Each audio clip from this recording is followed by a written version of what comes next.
Hello, this is Aries. I am back with another reading of the No.6 light novel reading. What? I said that already. The No.6 light novels. I didn't realize it last time, but we finished volume 1 on the chapter 5, and now we're on chapter 1 of volume 2. Yippee! Oh man. Oh boy. I can't say that I'm not nervous, because I am. I am, because you know what this chapter is called? It's chapter 1. It's called Of Life and Death. Oh shit, okay. Okay. We're starting off with a little bit of Shakespeare. But yeah, let's get into it. Chapter 1 of Volume 2 of Life and Death. Thou livest, report me and my cause all right to the unsatisfied. Hamlet, Act 5, Scene 2. I know my Roman numerals. A V is a 5. It is a 5, okay. I'm just. Let's go. Shion closed the book. He could hear the sound of rain. This underground room was cut off from most outside sounds, but for some reason, the sounds of the wind and the rain always seemed to seep through the walls. The mouse scurried up Shion's leg and perched on his knee. It twitched its whiskers and rubbed its front paws together as if in request. You want me to read this book to you? Cheep! You really like tragedies, don't you? Why don't you pick something more fun? The mouse looked up at him and blinked its grape-colored eyes.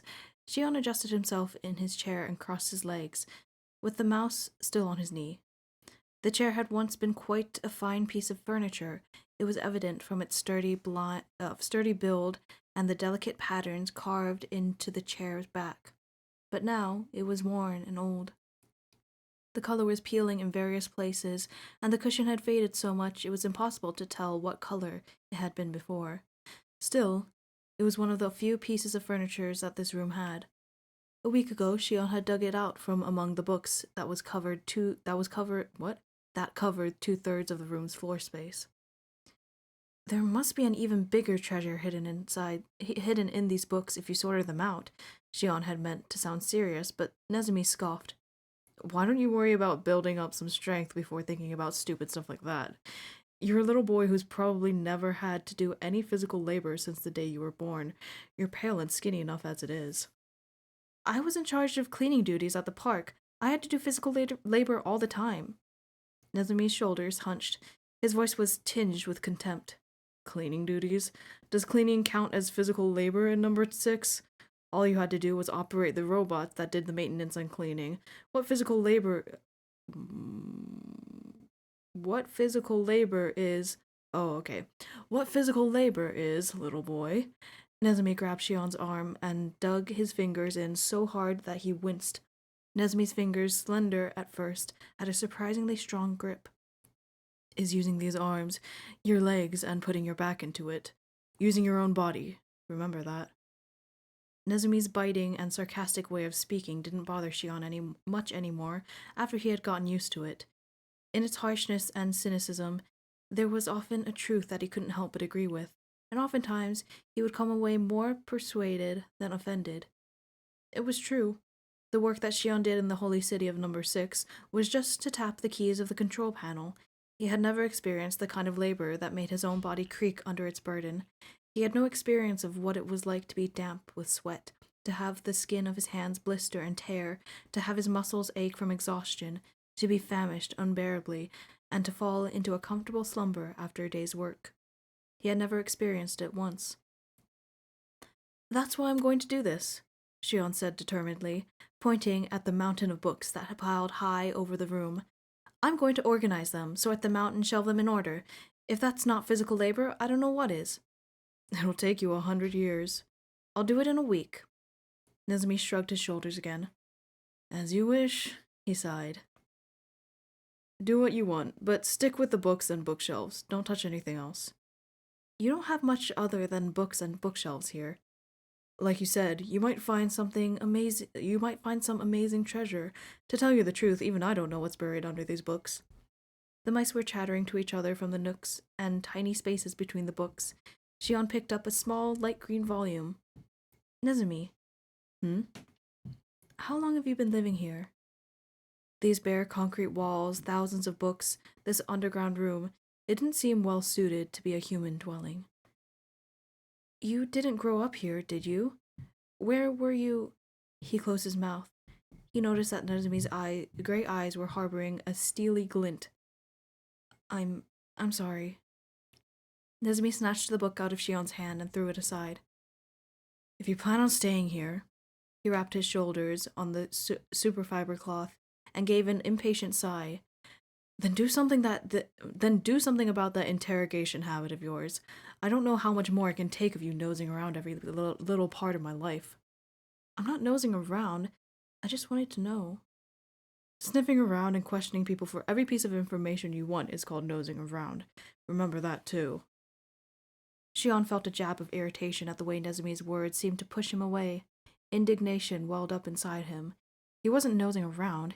He grabbed Nezumi's arm as he made to leave the room. I barely know anything yet. That's why I wanted to know. And I'm saying that's called, if it was something I could get by without knowing, Shion interrupted, I wouldn't want to know about it. But I do want to know. To me, this is something I need to know. I want to know, and that's why He bit his tongue. He clamped a hand over his mouth and squatted on the floor in pain. Tears stung at his eyes, and the pain smarted in his mouth. Nezumi burst out laughing. Jeez, does clumsiness come naturally to you too? I never get tired of looking at you. You're all right? Somewhat. Biting your tongue is really painful. When he had been in No.6, that was from when what?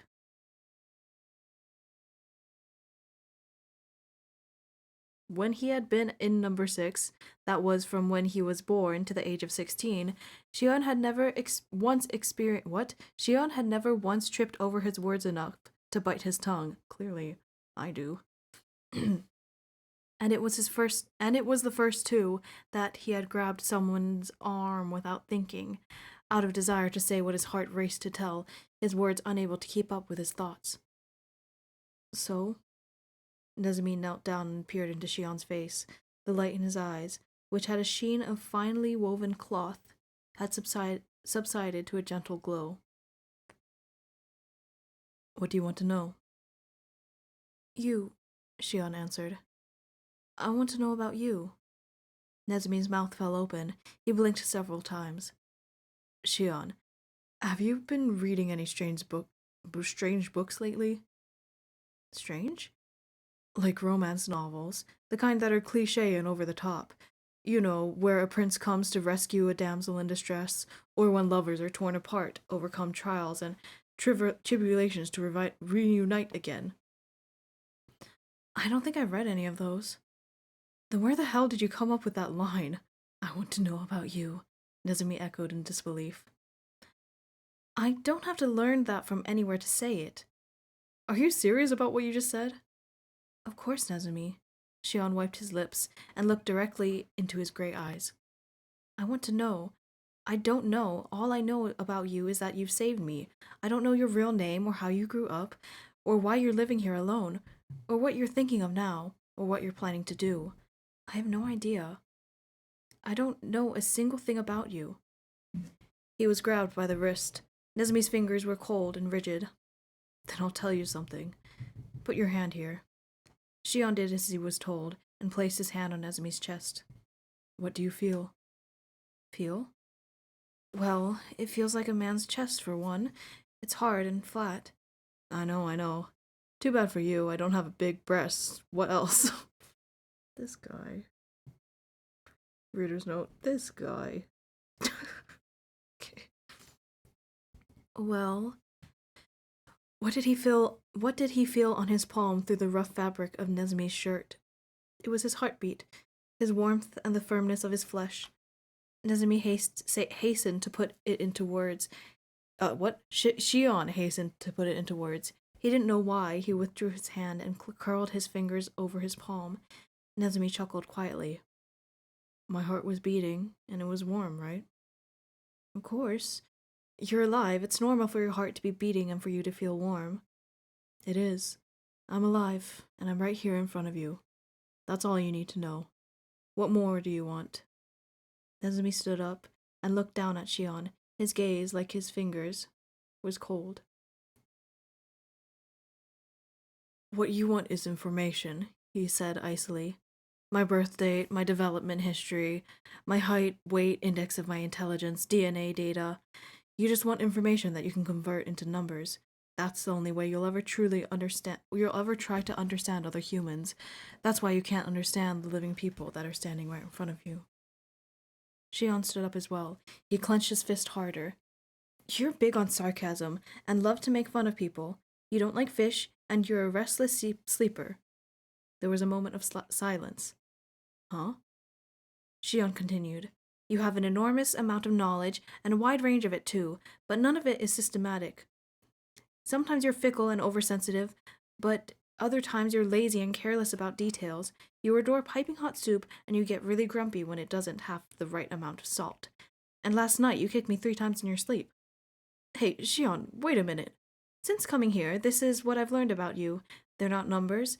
It would never substitute you. I would never substitute you for numbers. That's not what I want to do. Nezumi's gaze slid away from him. I'm just a stranger to you, he said. You shouldn't be interested in strangers. 4 years ago, you saved my life, and I owe you a big debt for that. So that's why, this time, I helped you out. So if you want, you can stay here for as long as you wish and do what you want to do, but never think of wanting to know more about another stranger. Why not? Because it gets in the way. Gets in the way? Knowing things gets in my way? Yes, for people like you. You're good at cramming knowledge, but you give in easily to your emotions. You're quick to trust in people and try to attach yourself to them. I told you before, didn't I? Cut yourself off and throw away everything you don't need. Yeah, but what you're doing right now is just the opposite. You're starting to take interest in me and want to know more. You're trying to add even more to your burden. You're hopelessly stupid, just hopeless. Shion couldn't understand what Nezumi was saying. It was more confounding and difficult to grasp than any scholarly book he had read. Nezumi, I don't understand what you're talking about. He voiced his feelings truthfully. Nezumi shrugged slightly. The more you know, the more emotionally attached you'll get. Then we can't be strangers anymore, and that'll be trouble for you. For me? Why? When we become enemies, you won't be able to kill me. There was a hint of a laugh in his voice. Shion dug his feet firmly into the woven carpet. While you're busy being caught up in your emotions, I can get ahead. I can go ahead and stab a knife into your heart. You know, a knife is a really ancient weapon, but it can come in handy sometimes. Why do you and I have to be enemies? That's just absurd. That's what's stupid, if anything. Really? I think it's pretty plausible. Nezumi, Shion said heatedly. There was a loud toppling noise as a pile of books fell over. A mouse hopped onto Nezumi's shoulder. Well, if you're really going to organize these books, you better get cracking. 1 week will be over in no time. I'm going to work. Nezumi turned nimbly on his heel and walked out the door. Shion felt all the tension leave his body. He was cold and clammy. Conversations with Nezumi sometimes made him so wrought with nerves that he broke down in a cold sweat. Shion licked his dry lips. I don't even know what kind of job it is that you do, he muttered to himself. I only wanted to know who's the stupid one here. He let his words hang for a moment, then set out to organize the stacks of books. Shion. The door opened, and Nezumi's voice called him. A pair of work gloves were tossed his way. You'll crack a nail if you use your bare hands. The door closed before Shion could say thanks, and silence settled over the room again. This casual act of kindness, or those cold, dispassionate words from a few minutes ago, which one was he to believe? Shion couldn't grasp him. That was why he wished he could reach out and take firm hold. Shion pulled the gloves over his hands and lifted some books off the floor. Of course it's good to wear gloves while doing this kind of work. That's another thing I didn't even know. You just want information you can convert into numbers. That's the only way you ever tried to understand other humans. The words that had been slapped in his face minutes before still remained stubbornly in his ears. This method of analyzing people through their data was something Shion had learned all his life in Number 6, ever since he had been deemed top ranking in the children's examinations and was given a top class learning environment. The human body is made of 274 different types of cells, numbering 60 billion in total. He remembered perfectly the names, shapes, and functions of each. He knew the locations and functions of each organ and had also learned about the transmission paths of signals between the amygdala, cerebral cortex, and the hippocampus. It was no use to him, no matter how much he put his knowledge to work. He was unable to understand the person with whom he'd been living for almost a month. Living for? Hang on. Whom he'd been living for. I think it's meant to say living with for almost a month. Okay. Was Nezumi honestly thinking that they were going to become enemies someday? That they would end up killing each other? Was it possible? Nezumi's words and actions were always shrouded in mystery and confused Shion greatly. He couldn't grasp him. Ooh, 1 second. He couldn't grasp him. That was why he wished he could reach out and take firm hold. He wanted to know the part of Nezumi that couldn't be substituted for numbers or symbols. Shion shook his head. The mice scampered busily around his feet. I have to stop. Brooding over it isn't gonna help. Right now, I have to wage war with these books. He was soon damp with perspiration. His back ached and his arms felt heavy. But what interrupted Shion in his work was not in his bodily ache or exhaustion, but the pages in the books he went through. He would casually flip into a story and find himself sinking to the floor to read the rest. Wholly engrossed, he would soon lose track of the hour, and each time a little mouse hopped up onto the page in stern reprimand. Cute. Give me 1 more minute. I'll put it away as soon as I'm finished reading this part. Cheep, cheep. All right. I'm getting on it, okay? Are you satisfied now? And on the third day, he found it, under an old copy of a science journal. A small silver box. His emergency kit. On that stormy night 4 years ago, Nezumi had appeared sopping wet, a sudden intruder in Shion's home. His shoulder stained with blood, the dripping boy before him looked as if he was about to collapse. Shion had extended his hand without thinking. His protective instinct had stirred so strongly in him that he had even forgotten to feel fear toward the intruder. Even after finding out that he was a VC, considered a violent and dangerous criminal in Number 6, that feeling did not change. Shion took Nezumi under his wing and provided treatment for his wound and a momentary respite. Respite? Respite? He didn't hesitate to. He couldn't help but do what he did. As a result, Shion lost most of what he had, as well as a large part of his secure and privileged life. That night, Shion had treated the wound painfully evident of the bullet that had caused it with the tools and medication in this emergency kit. The next morning, there were 4 things missing in Shion's presence: the red checkered shirt, the towel, the emergency kit, and Nezumi himself. Of them, 2 were back in his hands. Or rather, emergency kit aside, perhaps it wasn't right to say that Nezumi had come back into his hands. Shion was the one who had fallen into a trap and was about to be hauled into the correctional facility by the security bureau. Nezumi was the one who had saved him and brought him outside Number 6. He wasn't the one that came back. I was the one that burst in and took refuge here. There was the reality of it. He had fallen from the utopian city, even called holy by some, into this underground room where no sunlight shone. He would probably never be able to return to Number 6 legitimately again. He had left his mother there. Was Karin still thinking of him, even after he had been cast as an escaped criminal? Shion knew it was fruitless to think about it, but his heart ached nonetheless. He couldn't throw it all away like Nezumi. He couldn't cut himself off. He couldn't live without. He had to cling to something, else he would crumble and fall. He had to have someone in his heart always, else he would go insane. Shion opened the lid of the box. It looked like the automatic sterilizer was still functioning. A scalpel and a roll of gauze glowed dimly under the faint reddish light of the sterile lamp. The nostalgic feeling welled up in his chest, as if he was meeting an old friend. Cheep, cheep, chit, chit, chit. What? I know, I'm getting there. Geez, you're strict. Shion laughed. As if in response, the mouse raised its front paws and chittered. And that's the end of part A. Alright. I'm just quickly gonna make myself some tea and get back to this. Alright, we are back with tea that I did, in fact, already burn my mouth on. So, fun. Okay, but, let's see. Chapter 1, Part B. Let's go.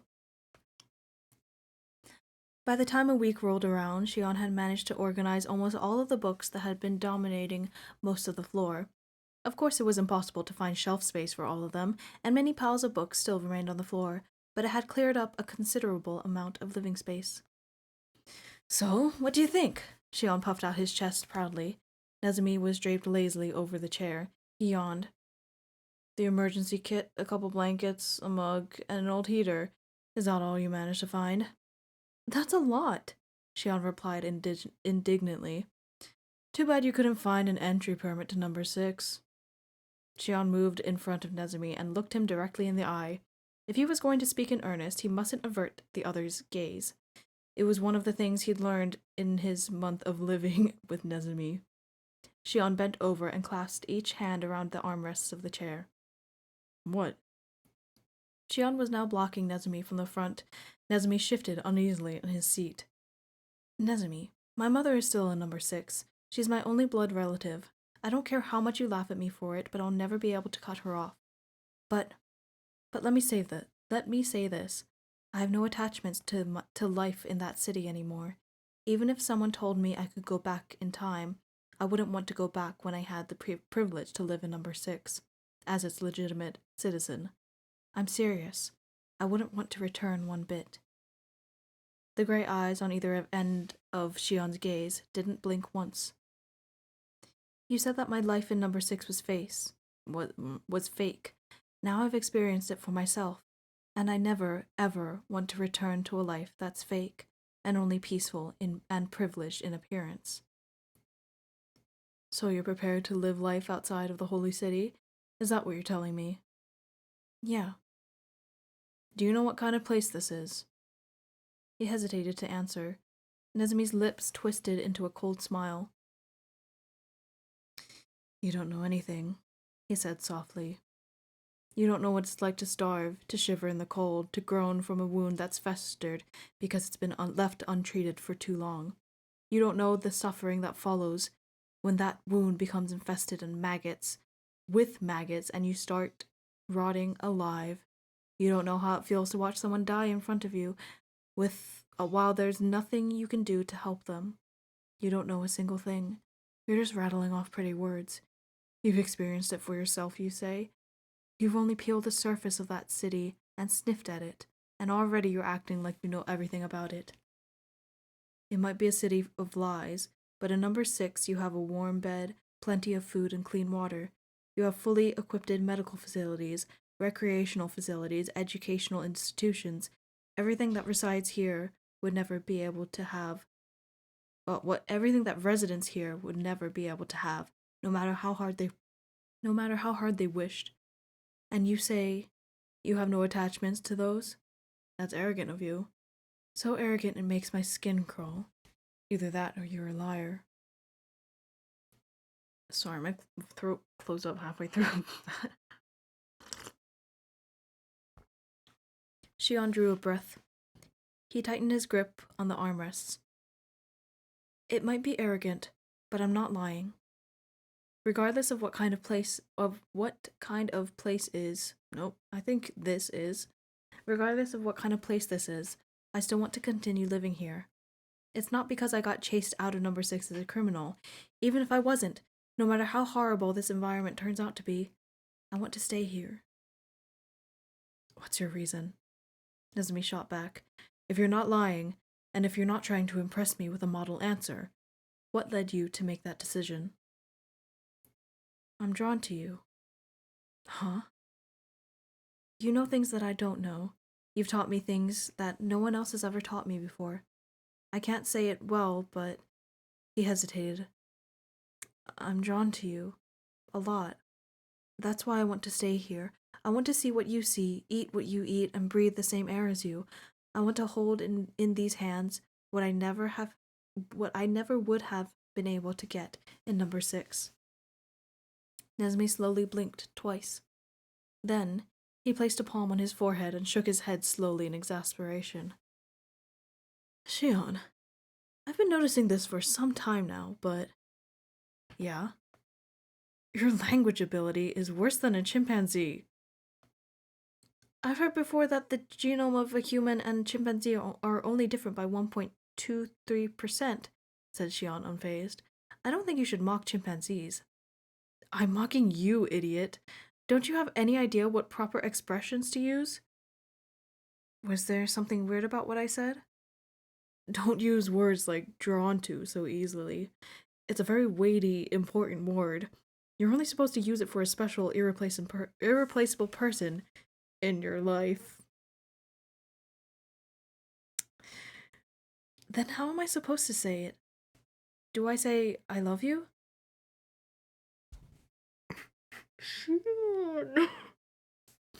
Nezumi heaved a long, exaggerated sigh. Never mind, he muttered. It messes me up when I talk to you. Here. He pushed a thick book into Shion's hands and stood up. Hamlet. Read it. I already have. Then read it again. Give that crippled language ability of yours some good, hard training. Learn some words. Was I off the mark that badly? Nezumi's words quickened. You're just fascinated by new and unusual things. You're like a scholar who's discovered a new planet or a new kind of bacteria. You're just itching with curiosity because you've met someone who's different from all the people that used to surround you. That's it. You're not drawn to me, and you're not in love with me. You're just excited about the exotic animal you've discovered. Can't you even tell the difference?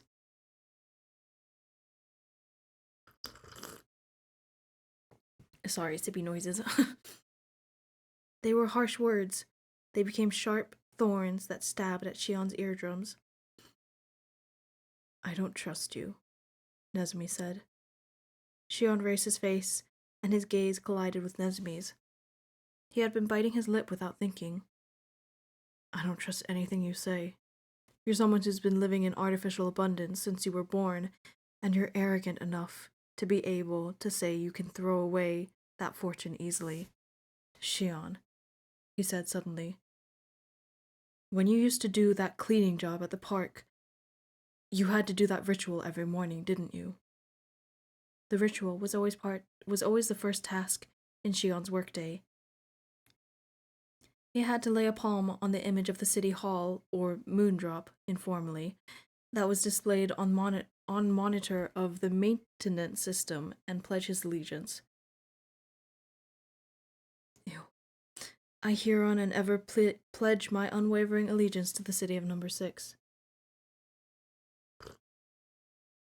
Our gratitude for your loyalty. Engage in your day's labor and sincerity and pride as a good citizen of the city. That was it. Every morning he had repeated the same task. It had been a sore discomfort for him. His youthful pride stung for having to repeat these banal and grandiose words, and for this ritual itself, which seemed foolish. Nezumi gave a short laugh. You hated it, didn't you? Yeah. Felt suffocated, didn't you? Being forced to declare your loyalty. Yeah, now that you mention it. You put up with it, Nezumi said. Instead of retaliated, you recited this pledge every morning, not meaning a single word of it, and pretended it didn't bother you. Let me tell you something, Shion. Words aren't things that you can toss around so casually. You can't let yourself be forced to say something and just put up with it. But you didn't know that, so that's why I'm not going to trust you. Nezumi's hand suddenly extended toward him. His palm touched Shion's cheek. Did that hurt? He asked gently. Quite a bit. I don't have any grudge against you, and I don't hate you either. I know, Shion answered quietly. That much I can tell. Shion. Feel like going outside?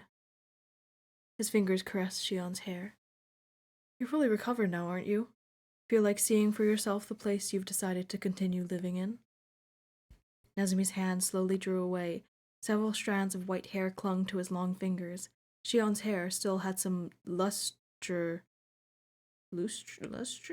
despite being drained of its color, and to certain eyes he figured it might look pretty, but he felt its beauty to be cruel. In a single night, the color had faded from his hair, and he had been scarred with a red band that slithered like a serpent over his entire body. He had been seen by children who had shrieked at the sight of him. He couldn't forget the look in their eyes. They were filled with dismay and horror, like the eyes of one who beheld a deformed monster. But he had to go outside. He wanted to see the world he was going to live in with his own eyes, hear the sounds with his own ears, smell with his own nose, and feel it on his own skin. Then maybe he would speak to Nezumi about it again. No matter what kind of place this is, I want to keep living here, rather than being surrounded by falsities and being forced to swallow banal words. I want to live here, even if it means I have to struggle.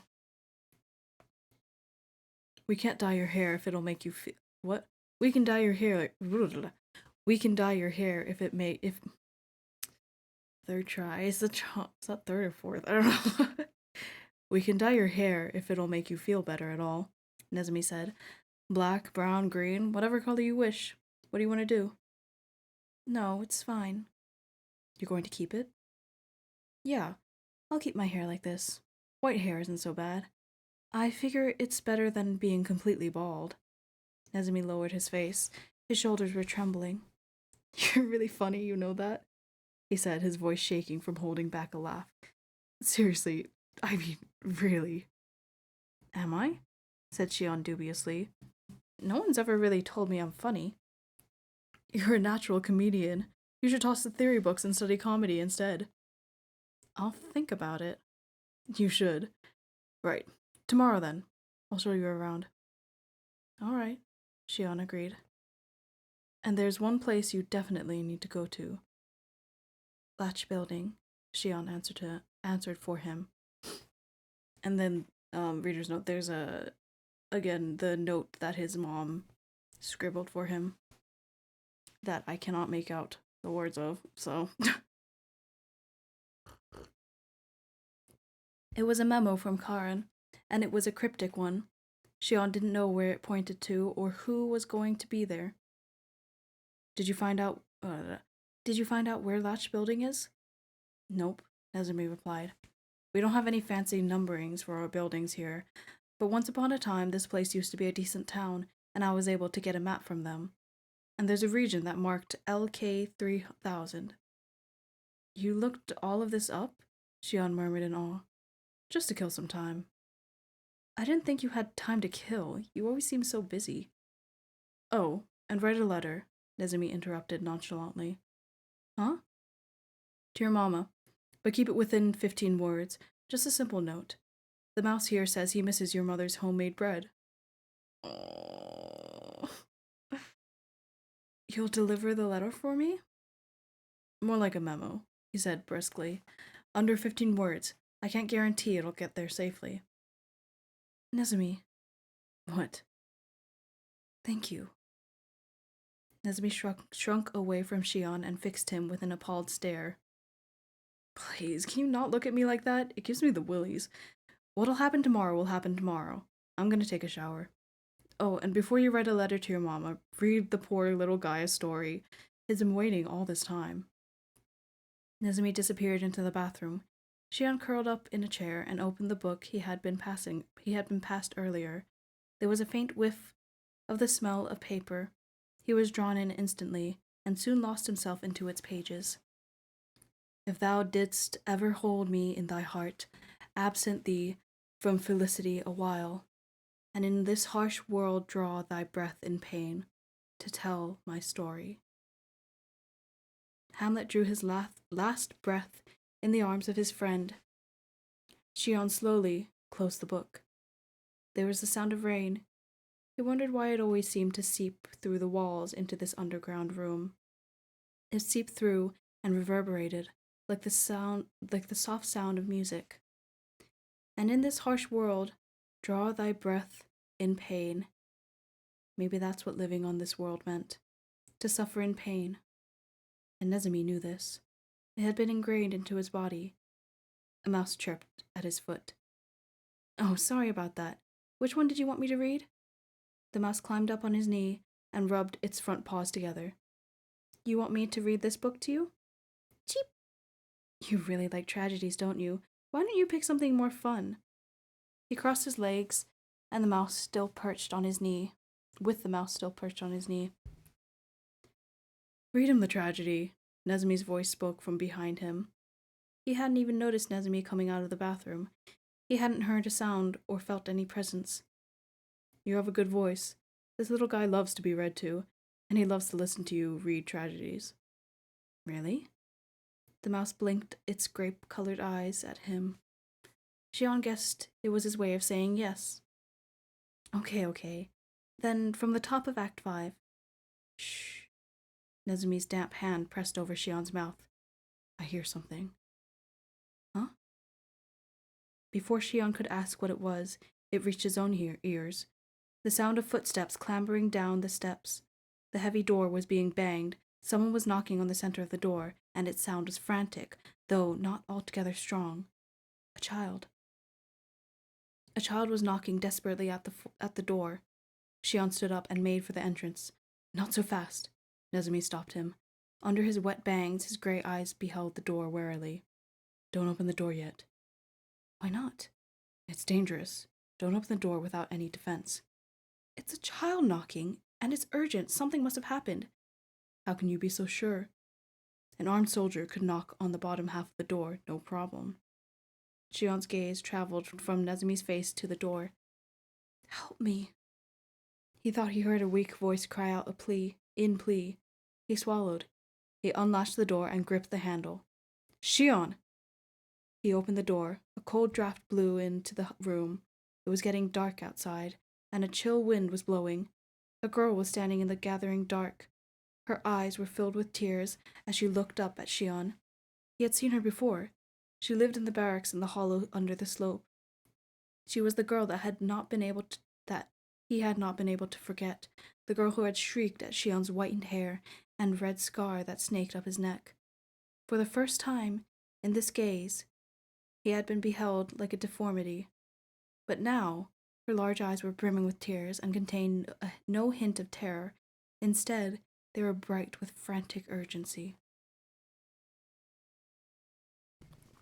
Help me! Please! He's dying! Shion swiftly took the girl by her hand and began to clamber up the stairs. He hastily yelled over his shoulder, Nezumi, bring the emergency kit and some blankets. Then he burst outside into the wood of bare branches and fallen leaves. And that's the end of chapter 1. Chapter 1. That is chapter 1. Wow. Okay. A little bit of domesticity, is that the word? I really like the insights of, Shion thinking he's so sure of himself, but then like Nezumi being like, okay, but you literally, this just happened, you still need time to adjust. And it's like, he's so real for that, because yeah, he can't be so sure right away, because it's true. They don't have access to medical care and, all these things that are necessary for living. So it's like, oh my god. I really like it. I really like this, and it's just showing every side of the argument so plainly and just out in the open, and also Nezumi, not Nezumi, Shion is giving so, as an autistic person, I relate to him so much. And like like he's like, oh, did I say that wrong? I don't know my phrases, I guess. Nezumi's just like, oh my god, this guy. Anyway, the dogs are telling me to end, so I will see you later. Yeah, I'll see you later for next chapter. Okay, bye.